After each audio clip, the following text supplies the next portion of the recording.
He made Tony Khan look like a jerk when he was sitting right beside him. So I don't see any hope for CM Punk.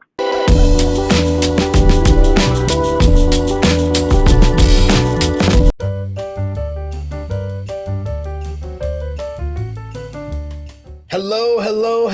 It is me, your trio phenom SP3, back once again with the legendary Dutch Mantell. How are you doing today, Dutch? Oh, I'm doing well, and I'm ready to talk about the things we got to talk about because we've had a couple of days rest. Yes. And you see the cigar? You know what that is? What is that? The Tennessee Volunteers smoking the cigar after defeating the vaunted Crimson Tide from Alabama for the first time in, I think, 17 years. And did you see a picture of the field, you know, after the game? They said estimated 50,000 people on the field. 50,000 people? Wow. And they're not supposed to do that. But well, Dutch, let's get you into like the 21st century. Now, new kids nowadays, for what you're trying to say, they would say you're smoking on that Alabama pack. Well, I don't even know how this started. I think Bear Bryant is an old legend. Bear Bryant smoked the cigar. Yeah. And these kids today, they don't even know who Bear Bryant is. But that's when you defeat someone, that's what they say. Especially if you have a cigar, you're smoking on that Alabama pack. Oh, that's what they say. Yeah. So they're keeping it going. Yes. Well, good for them. Good for them. Whoever like if my team, the Lakers, beat the Portland Trailblazers, I always say I'm smoking on that Portland pack. Oh, I see. There you go.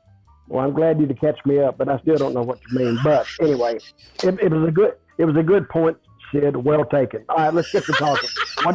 Let's talk about wrestling now. Let's talk about CM Punk.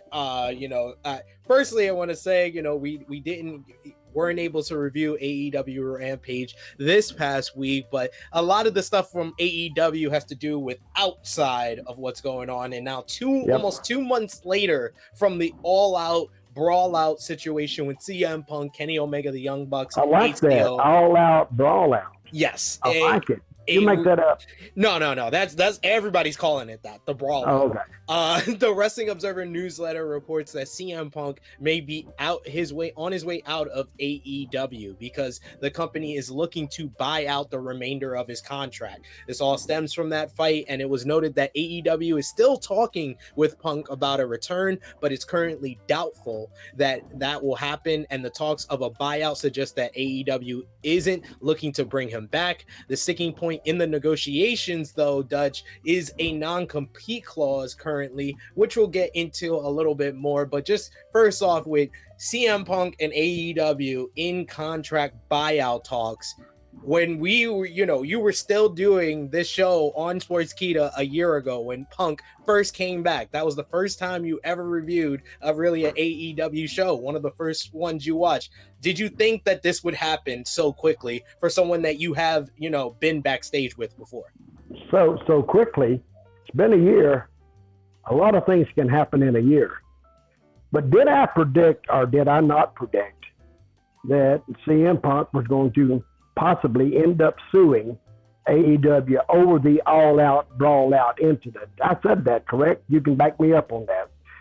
And I think now they're talking to him to keep him from suing them. Because let's look at it. Here's CM Punk. He's been in the wrestling business.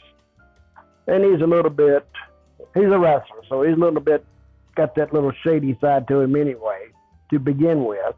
He's looking for the edge. He's looking for the slope. And now he sees Tony Khan sitting over there. $1 billion. He's worth over $1 billion. Dad's worth $8 billion or whatever. And he's thinking, well, just buying out my contract may not be enough. I think it's going to end up in a lawsuit. I still believe that. They can talk all they want. And he can say, well, they came in there and he could claim this and this. And that's what AEW doesn't want. They don't want to take it down to a lawsuit. Now it puts all their business out on the street. And you mentioned Meltzer and those guys. See, they're pissed off right now because they don't know really what's going on. And I don't think Tony Khan wants them to know. But for somebody like Meltzer, oh, I know everything and nothing gets by me. That's why he's pissed off. It makes him look bad because he can't get the scoop on really what's going on. So your question was, did I expect it to go this way? I expected maybe not this way, but I expected it to go south, I would say within 18 months. And it even beat my prediction. It went south in a year. So, and now I also hear that Punk is talking to WWE. Did you hear that?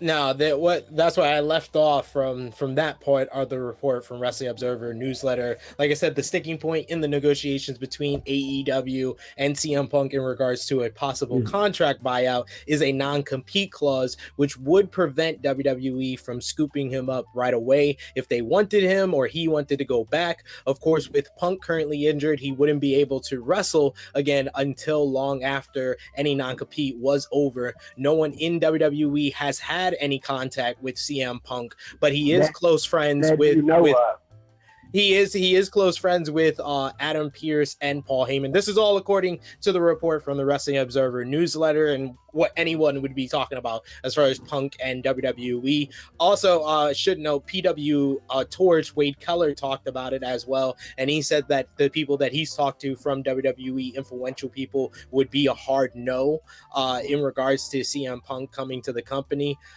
From the report from Wrestling Observer newsletter, though, finishing up that one, it's believed that most AEW talent turned on Punk in recent weeks due to the TV promo on Hangman Page, what he said at the media scrum, and basically the subsequent brawl. And Sean Ross Sapp Fightful as that there were some in AEW who thought the company might try to buy out CM Punk's contract immediately after the brawl, but it's unknown if there were plans that far back. But going back to the WWE part of this story, do you think that there's a chance we could see CM Punk back in WWE within the next year? I don't think so. I really don't, because he's shown his colors that he is independent, and I mean, no company can have an employee or a vendor around that their number one goal is themselves. But most wrestlers, that is their goal, is to protect their spot, protect their place in the lineup. But I think Punk supersedes that. He's all for Punk, and he don't care about anybody else. So I think if they did do it, they would be inviting a future problem. And because I'd love for them to take him. After I said they're not going to take him, but they are inviting a future problem. Then I could come on here and say, hey, didn't I tell you several months ago they were inviting a future problem? Now, look out. And I don't think Triple H gets along that well with Punk. That's what I've heard, because, I mean, Punk has made a lot of enemies along the way. You worked with the company back in 2014 when CM Punk walked out on the company, and I think it's not crazy to say if there's anyone in the wrestling business that might have a worse relationship with Triple H than they do with Vince McMahon, it might just be CM Punk, because from everything that he said himself on the podcast following his departure from WWE, it was his disagreements and his not seeing eye to eye with Triple H more than Vince that led to him leaving. Yeah, well, that mere fact right there he's going to stop CM Punk from setting foot back in WWE. And at this point, they don't need him at all. I mean, if this had been, say, 3 months ago, yeah, they may have been able to, they needed everything 3 months ago. But now they've kind of filled those gaps in. And I don't think there's any need for CM Punk. I don't think. But I don't think we're seeing there, and I think he will end up still. It will boil down to, the longer these talks go on with Punk, the greater the lawsuit on his side. And I think they'll end up paying him a bunch of money just to get rid of him. So do you think that's going to be kind of the end of the CM Punk AEW story, is with the contract buyout? If that's the case, what do you think about this year run for CM Punk in AEW? You know, it's kind of the good, the bad, and the ugly. It's like there was good in there. You know, his whole program with MJF really delivered some of the best wrestling television of the year, and that I've seen in recent memory. Some of the best promo exchanges that we've seen. He put on a great promo exchange that you got to see on Rampage with Eddie Kingston last year that was filled with realism. Great short program with him, you know, the run up to winning the world championship against Hangman Page. But it seems like the slide started with getting injured immediately after the winning the world championship, and it's kind of been the bad repeatedly after that. The injury, then the promo on Page, and then the rant at the media scrum, and then the brawl. Well, he just blasted everybody, and he blasted Tony Khan when he was sitting 2 feet away from him, and Tony never tried to defend himself or tell Punk he didn't need to be saying that or whatever. But he made Tony Khan look like a jerk when he was sitting right beside him. So I don't see any hope for CM Punk going back other than to get his money. And he's not gone yet. They're going to have to settle on his contract. And it's very interesting how that's going to end up. But I think the only one who knows is Punk and his attorney. That's the only one who knows. So, you know, another thing I thought about the other day, you know, these guys like Meltzer and all those guys, they try to get the leaks. Funny, there's nothing leaked out about Vince McMahon. Well, it was linked out to the Wall Street Journal, though. Yeah, I understand that. But since that time, where is Vince? What are they doing, or if anything? And I think that's another thing that Meltzer's mad at WWE, because now he can't get the inside scoop, because I think they've slammed the door on that. I think Triple H and Triple H and them are not a part of the investigation, though. I understand that, but they're not leaking anything. No. The board of directors. They hear.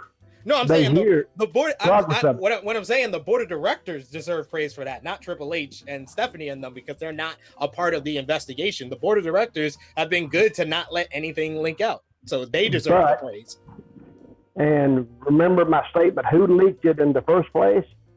Had to be Nick Khan, I would think. I think it's Stephanie. Do you really? No, you don't. I do. Why would you think that? Because around the time that we got this information about Vince McMahon was around the time she took the leave of absence from the company. And when she took the leave of absence, that's when all these reports were coming out that she was hard to work with, that she wasn't right for the position, all that stuff. Then the Vince stuff comes out. Then it gets more serious. The money comes out. The Wall Street Journal report comes out. And then, of all people, Stephanie McMahon's back a month later, and she's the CEO. It kind of worked out in her. It was like she took the leave of absence to get the information out, and then came back to clean everything up. Well, you may have a point. I don't think she leaked it out, but I don't think she hampered it either. And then again, and I hate to say this, I don't think they're smart. What about if Vince kind of eased her in there in his spot anyway? He helped her in. Well, Vince has been grooming her for that position for a while. Well, she's in it now, and the company has made almost 100% turnaround since Triple H took over.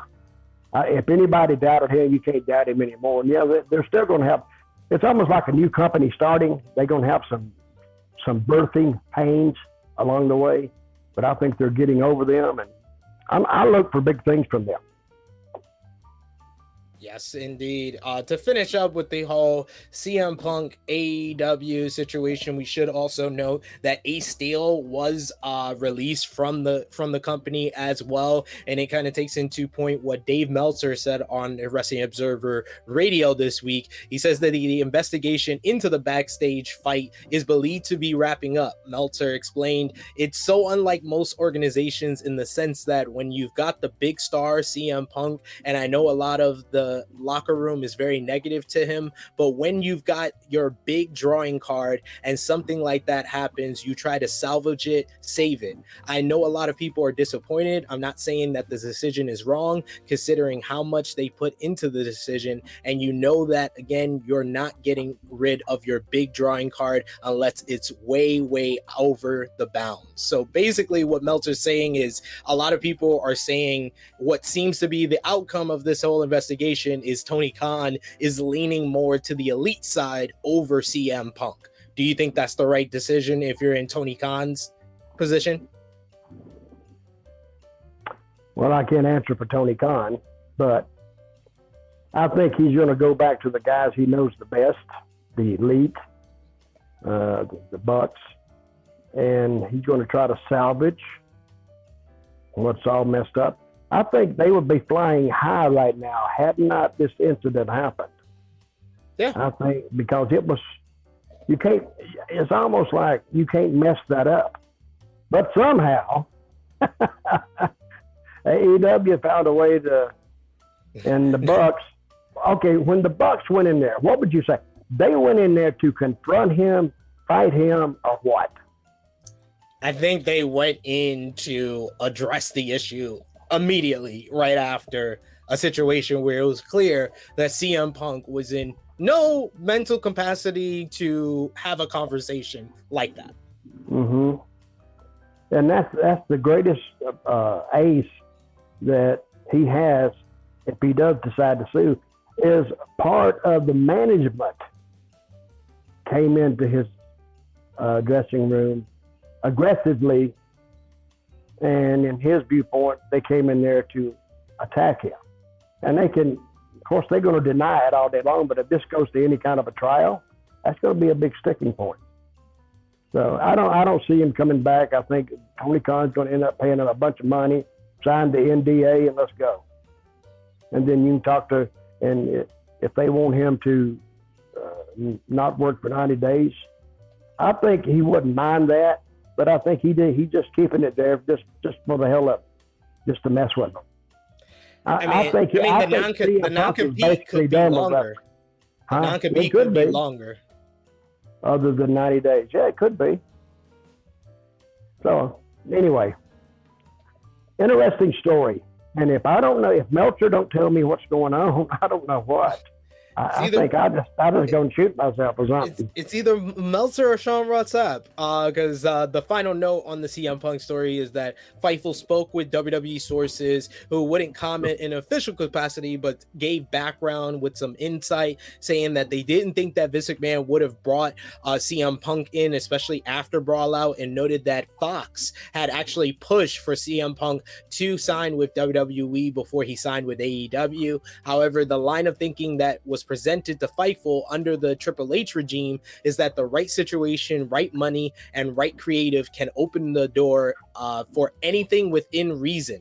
One said Triple H wants to be a success and make compelling programming more than anything. CM Punk back in WWE is compelling programming, but I can't see it being a full-time deal like what he has in AEW because of exactly what happened in AEW. That's even if he has interest, if he gets a buyout, he may not need to work again. Yeah, that's true. I agree with everything you say. So that's a hell of a soundbite. Excellent right there. See, we got Dutch Mantell agreeing with what Sean Ross said.